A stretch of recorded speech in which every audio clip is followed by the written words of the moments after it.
Nigeria has always had an on and off fuel crisis, but nothing in the past compares to the one the country is currently battling. On a Monday when the notorious Lagos traffic jam is supposed to be at its worst, the roads are free. Virtually every sector has been hit by the fuel crisis.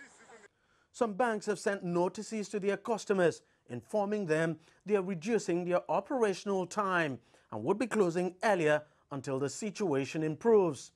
Telecoms companies too are warning their services might be disrupted if they do not get diesel for the generators powering their base stations across the country. Small businesses too are not spared. Yesterday, I bought 20 liters of petrol at 8,007 for my business, which finished after 4 hours, and I couldn't make anything out of it. Now, in my family, I cannot even feed them again because everything is paralyzed. Pure water are no more in circulation, bread are no more in circulation. I don't even make a dime from my business, and I'm still under pressure to pay salaries. As I'm talking to you now, I'm going to shut down my business in the next 25 hours, and I have about 7 people work with me, and all of them are going. At the heart of the crisis is subsidy payment on fuel. Major marketers of refined petrol say the government owes them around 200 billion naira, just over $1 billion in unpaid subsidy claims. Despite promises by the government to pay, the marketers have stopped dispensing. But one of them is breaking ranks. Ifanyuba, a major marketer, says his facility has about 80 million liters of fuel in its depot and has begun dispensing to retailers. Honestly speaking, I don't know why we are embarking upon this strike, because I was not briefed. So when I called my company and they told me that they are not loading, and I said we have sufficient product that can serve Nigeria for over 10 days in our own facility alone. We have vessels that cannot even discharge into the tanks because all the tanks are full. So why will we continue? And the more we are keeping the product in the depot, the more they're evaporating because they are fuel. So we need to start loading in order to save even the product that's in our facility.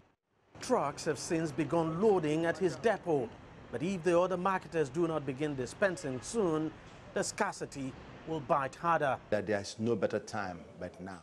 Local industrialist Samo Huabungwa says the situation presents the government with the best opportunity to do away with subsidy. If we fail, it will be an albatross.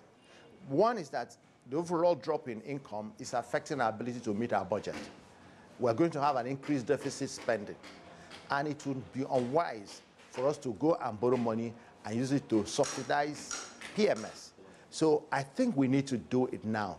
Nigerians had better beaten the bullet once and for all. This subsidy thing is a major problem for the country. Plans by the government in the past to remove the fuel subsidy were met with strong resistance by labor unions in the country. Even in the face of the current crisis, the unions are insisting that fuel subsidy must remain. For now, it appears there might be some respite. In a deal brokered by Parliament, the marketers have agreed to immediately resume supply, promising that within the next 5 days, fuel will become widely available. But again, if the issue of subsidy is not resolved once and for all, the country might come down this road again pretty soon. Deji Badmo, CCTV, Lagos, Nigeria.